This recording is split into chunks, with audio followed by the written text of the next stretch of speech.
राष्ट्राय स्वाहा. नमस्कार, मी शरद बोंशे. राष्ट्राय स्वाहामध्ये आपल्या सर्वांचं स्वागत. असत्यमेव जयतेचा पुढचा भाग. आतापर्यंत या पुस्तकाने असंख्य उदाहरणं, दाखले, पुरावे सगळं देऊन इतिहास कसा बदलला गेला, डाव्या इतिहासकारांनी, ब्रिटिशांनी, काँग्रेसनी सगळ्यांनी मिळून भारताच्या अतिशय जाज्वल्य, दैदिप्यमान आणि अतिशय सुंदर अशा इतिहासाचं कसं वाटोळं केलं आणि त्याचे किती भयानक परिणाम आज आपण भोगतो आहोत. आणि तरीसुद्धा आता आपण हा इतिहास सांगायला लागल्यावर खाली असंख्य कॉमेंट्स येतात. त्याच्यामध्ये काही लोक असं म्हणतात की आता ही जुनी मडी कशाला उकडायची, भविष्याकडे बघूया, झालं गेलं सगळं संपलं, आता परत काय राहायचं एकत्रच आहे, वगैरे वगैरे वगैरे. ह्या सगळ्यावर फार छान लिहिलंय अभिजित जोगांनी, फारच छान लिहिलंय की इतिहास कशासाठी उकरून काढायचा. मुळात तो उकरून काढणं नसतं, इतिहासाचं ज्ञान असणं महत्वाचं आहे. आपला भूतकाळ जोपर्यंत आपल्याला माहीत नसतो तोपर्यंत भविष्यामध्ये आपल्याला काय करायचंय हे ठरवता येत नाही. आणि म्हणून आणि जर व्यक्तिगत जीवनात सुद्धा भूतकाळ महत्वाचा असेल तर राष्ट्राचा भूतकाळ म्हणजे राष्ट्राचा इतिहास, तो माहीत असला पाहिजे. भारताच्या इतिहासामध्ये मुसलमानांनी अशी असंख्य आमच्यावर आक्रमण केलेत, म्हणजे लगेच आता हिंदूंनी उठायचं आणि मुसलमानांना मारायचं अजिबातच नाही. हिंदूंच्या कुणाला मारणं, झोडणं, भोसकणं, सरतनसे जुदा हे आमच्या रक्तातच नाही. त्याच्यासाठी हा इतिहास हे लक्षात असलं पाहिजे. इतिहास तुम्हाला माहीत असला पाहिजे. हा एक आत्ता जे काही घडतंय भारतामध्ये, जे काही हिंदू मुस्लिम घडतंय, जे काही मुसलमान आक्रमक होत आहेत ठिकठिकाणी, जे काही भारताचं पाकिस्तानमध्ये रूपांतर झालं, जो अर्धा 1/4 भाग, तो का झाला? तो एवढ्यासाठीच झाला कारण आम्हाला इतिहासाची मडी उकरून काढायची नव्हती. आम्हाला हे सगळं नको होतं. आम्हाला इतिहास समजूनच घ्यायचा नाहीये. त्याचे परिणाम एका पाकिस्तानामध्ये झाला. आता आपण 79 वर्षानंतर दुसऱ्या पाकिस्तानच्या उंबरठ्यावर आहोत. 47ला देशाची फाळणी झाली नाही, फाळणीला सुरुवात झाली. आणि दर 80-100 वर्षानंतर असेच जर तुकडे पडावेत असं जर तुम्हा भारतीयांची, हिंदूंची इच्छा असेल तर मग इतिहासाकडे कानाडोळा करा. तुकडे पडत राहतील. हा जर देश जो काही उरलाय तो एकसंध ठेवायचा असेल तर इतिहास माहीत असला पाहिजे. जुनं जाऊ द्या, मरणा लागुनी जाळा अथवा पुरून टाका, हे जरी खरं असलं तरी कधीतरी सच का सामना हा करावाच लागतो. सत्याला सामोरं जाऊन त्याच्याशी निगडीत प्रश्नांचा आणि भावनांचा निचरा केला नाही तर गाडलेली भूतं कधीतरी आपल्यासमोर येऊन उभी राहतातच. उदाहरणार्थ म्हणून त्यांनी बाबरी मशिदीचं एक सुंदर उदाहरण जोगांनी ठेवलेलं आहे. मी वाचतो, नीट शांतपणे ऐका. बाबरी मशिदीचा जेव्हा प्रश्न तापायला लागला तेव्हा अनेक समंजस मुसलमानांचं असं मत होतं, असं मत होतं की त्या ठिकाणी वर्षानुवर्ष नमाज अदाच केले गेलेले नाही. शिवाय मुस्लिम धर्मामध्ये मशिदीच्या जागेला फारसं महत्व नाही. या उलट हिंदू धर्मामध्ये स्थान महात्म्य खूप असतं, खूप मानलं जातं.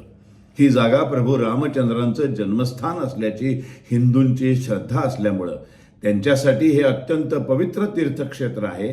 तेव्हा आपण सद्भावनेचं प्रतीक म्हणून ही जागा स्वखुशीनं हिंदूंच्या हवाली करावी. पण देशामध्ये सद्भावाचं वातावरण निर्माण करायची ही संधी त्यावेळी मुस्लिम पक्षानं हातची घालवली.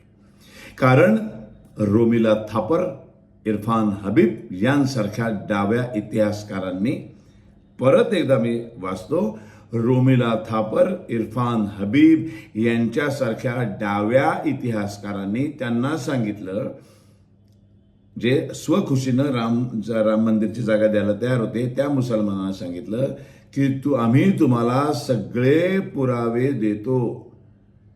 राम मंदिर इथंच असल्याचा, इथे जन्माला आल्याचा कुठलाही पुरावा नाही. पण तुम्ही माघार न घेता कोर्टामध्ये केस लढवा.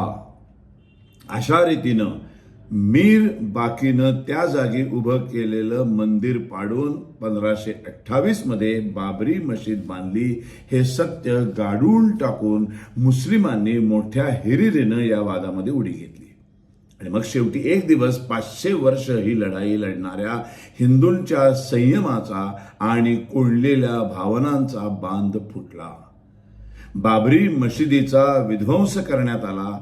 त्यानंतर झालेल्या उत्खननात तिथे गाडल्या गेलेल्या मंदिरांचं सत्यही समोर येऊन उभं राहिलं. इतिहासकारांनी जर आपल्या राजकीय आणि वैचारिक अजेंड्यासाठी खरा इतिहास गाडून न टाकता मुस्लिम पक्षासमोर मांडला असता तर बहुधा या प्रश्नातून समंजस मार्ग निघाला असता. पण सत्याला सामोरं न जाता दडपून टाकण्याच्या वृत्तीमुळे प्रचंड नुकसान झालं. मुसलमानांच्या भावना दुखावतील या प्रामाणिक समजुतीमुळे कम्युनिस्ट इतिहासकारांच्या सुरात सूर मिसळणाऱ्या काही भाबड्या सेक्युलर लोकांनी मुसलमानांची सत्सद विवेकबुद्धी आणि सारासार विचार करण्याची शक्ती यावर अविश्वास दाखवून एक समंजस भूमिका घेण्याची संधी त्यांच्यापासून हिरावून घेतली. जर मंदिर पाडून मस्जिद बांधल्याचं सत्य त्यांच्यासमोर खुलेपणानं मांडलं गेलं असतं तर हिंदूंसाठी अत्यंत पवित्र असलेली ही जागा त्यांच्या हवाली करावी असं मत मांडणाऱ्या मुसलमानांचे हात बळकट झाले असते आणि समंजस निर्णय घेतला जाऊन देशातल्या वातावरणामध्ये एक सकारात्मक बदल झाला असता. मुस्लिम आक्रमकांनी केलेल्या अत्याचारांचा इतिहास कार्पेट खाली ढकलून न देता खुलेपणानं मांडला आणि शिकवला तर मुस्लिमांच्या भावना दुखावल्या जातील हा समज देखील भारतीय मुसलमानांसाठी अपमानास्पद आहे. अरब आणि तुर्की आक्रमकांनी भारतीयांवर केलेले अत्याचार भारतीय मुसलमानांना गौरवास्पद का वाटतील? त्यांचे वाडवडील सुद्धा या अत्याचारांचेच बळी ठरलेले होते. त्यांचा धर्म मुस्लिम असला तरी त्यांचं राष्ट्रीयत्व भारतीय आहे. त्यामुळे परकीय आक्रमकांच्या भीषण अत्याचाराबद्दल खुलेपणानं बोलल्यामुळं त्यांच्या भावना दुखावतील असं मानणं हाच खरा इस्लामोफोबिया आहे.